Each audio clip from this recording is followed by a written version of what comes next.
Hey up YouTube, welcome to another low cost turbo episode. In this video I plan on swapping my steel prop shaft to a carbon fibre one from a Mazda RX8.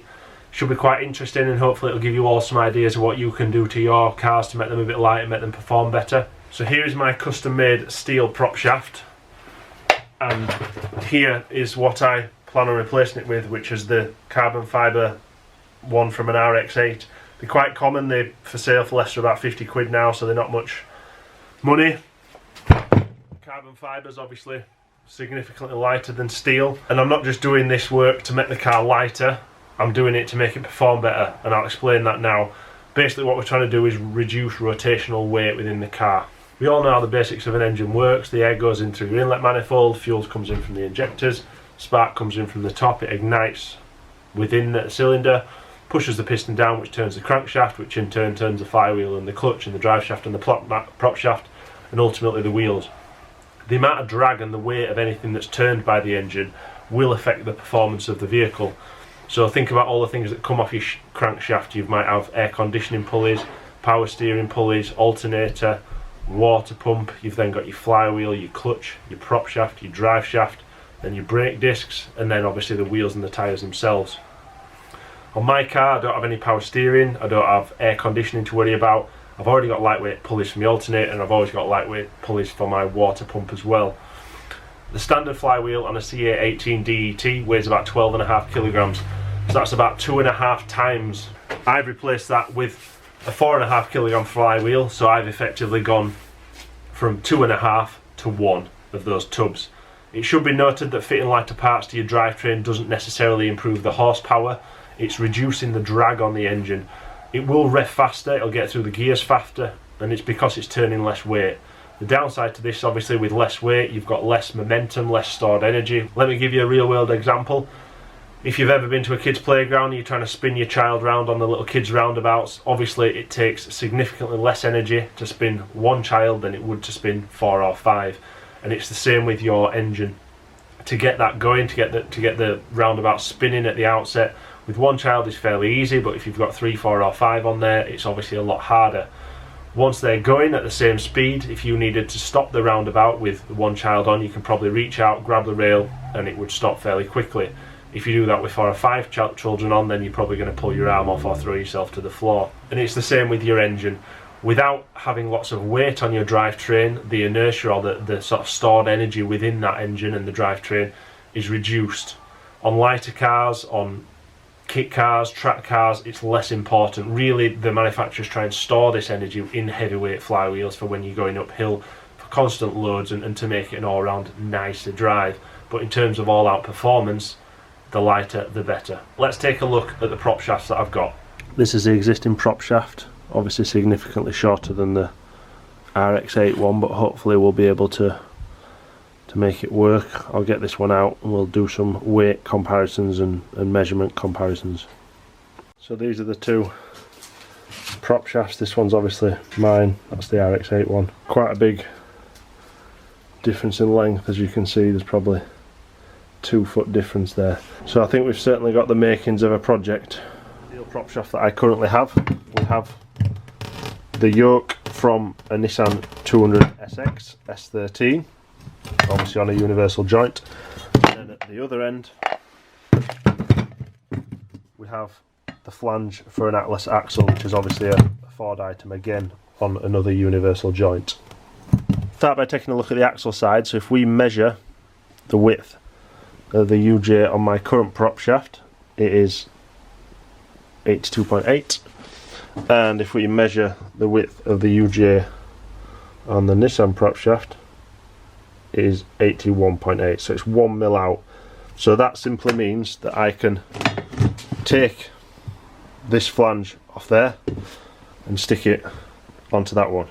So that side is done, dusted, nice and simple, nothing complicated there. Take a look inside the yoke. That is a 23-2 spline yoke, which is coincidentally the same as the Mazda one.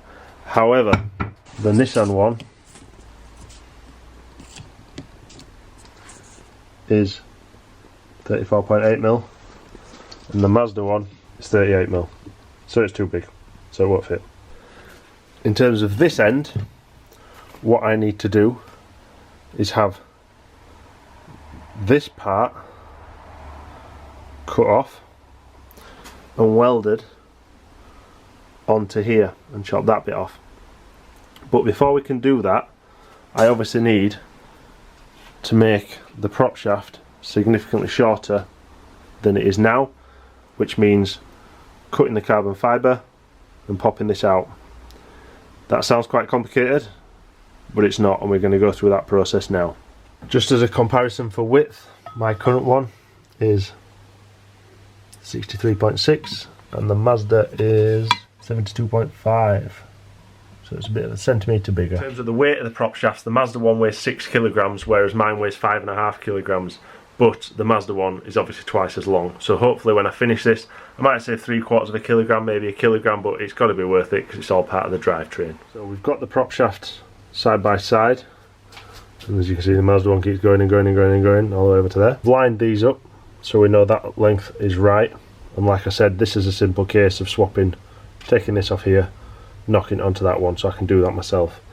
But over here we need to chop the carbon fibre prop shaft, so that is the total length that I need the Nissan prop to end up at. Put a line there, and now we need to work out where on this I need to chop so that we can cut that off and weld mine on. Okay, so I've done the calculations. This is where the end of the prop shaft is going to be there, so let's line up with that. And then my cut is going to be there, which is 23 centimetres. Prop shaft's all marked up, so we'll get that cut now. It's very important when you're cutting this that you don't squeeze or clamp this, so I'm just going to leave it resting on the table and I'm going to cut it nice and gently with a hacksaw to try and keep it as straight as possible.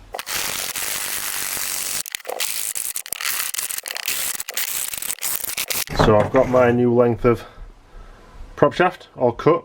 Now what we need to do is get this end out of here without damaging it. I don't know if you can quite see on the camera, but about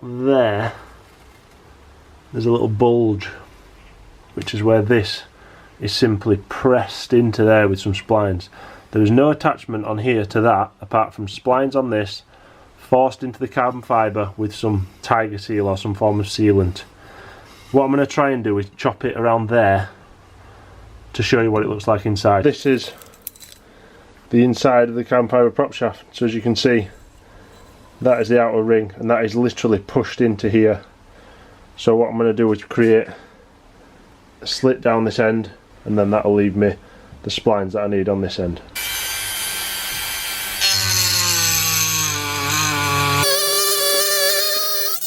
You can just see here the seal breaking. So to know what carbon fibre layers look like. There you go, you can see the weave. Good quality from Japan. I'm just not through yet though, so carry on going there.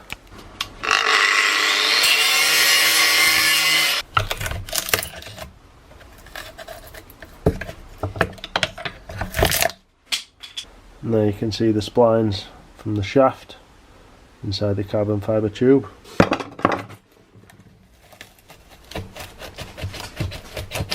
So this shows you quite clearly how it's pressed into the shaft.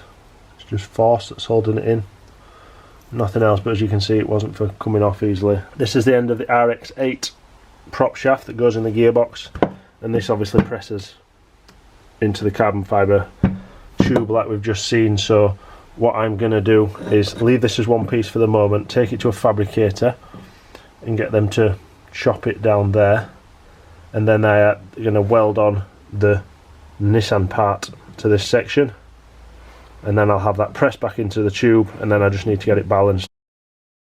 I've now had the Nissan end welded onto the end of the Mazda end of the prop shaft. I've got the weld going all the way around, and then inside got a bit of extra weld just for safety. This is my old prop shaft, that's obviously the old Nissan end. This is another one on the Nissan one. Now it's worth pointing out that my old prop shaft obviously has these tiny ends on here with the connector that goes onto the axle, obviously the steel tube, and then this tiny end here with the Nissan end on. The Mazda one has the same, so it's got that bit, but then it's got this massive chunk of metal that goes within the carbon tube, and this is heavy. So I'm going to weigh the new Mazda end with Mazda prop shaft. Now again, note this still has the Mazda end on, and I think the Ford end here is probably a bit heavier, but for what I'm going to do now it'll be okay. So we're going to start by weighing the original prop shaft from my car. We'll say 5,350. Okay, so now we're going to weigh the individual parts of the Mazda one. So we'll start with the new yoke with splined end, so 2733. Now we'll weigh the carbon fibre tube with the end on, 2794.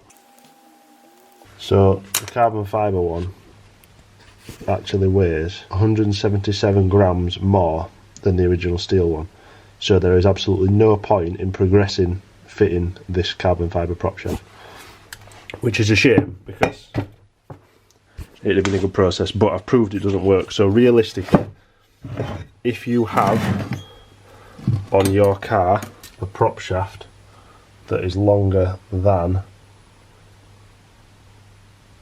47 centimetres, 18.5 inches, if it's longer than that, then it would be worthwhile going through the process of converting one of these Mazda ones and using it on your car with your ends. If your prop shaft is shorter than that or the same size as mine, then it's just not worth it. Your steel one is perfectly fine. There is zero gain to be had from fitting one of these. If anything, it's actually heavier. Right, so even though we know this is a pointless process in terms of saving weight, I do want to prove how easy it is to build one of these yourself if you don't have a press. Obviously I can't weld, so I went somewhere to get that done, but normally you're meant to press that into there. As this is now going in the bin, I thought I might as well have a go, and we'll see if we can put it in with a simple mallet, and we'll see if it'll press in. And if it does, all you need to then do is take it off to a prop shaft and get prop shaft placed and get it balanced. I can't actually get it any further than that though. You probably are going to need a press to do that, but if you've got a press, then nice and simple. You can make your own carbon fibre prop shaft based on the Mazda one. Just a shame it doesn't work for my car. Never mind. I hope you found that video useful. I know it's not the ending that I wanted. I was hoping to obviously get the prop shaft fitted onto the car, which would have been quite nice, but we've been through the process, we've proved it doesn't work. I'm a little bit of money out of pocket, but at least I've done it and proved it can be done, but that it's not worthwhile if you've got a short prop shaft on your kit car. Hopefully the next video you see we'll be building up the engine and putting it back in the car. If you're not a subscriber to the channel, please consider it. There'll be lots more videos coming up this year. There'll be mapping, building up the engine, fitting the engine, etc. Please give this video a like. I hope you found it interesting. And if you do manage to fit a carbon prop shaft to your car, I'd love to see the video, so tag me in the comments below. See you soon, bye.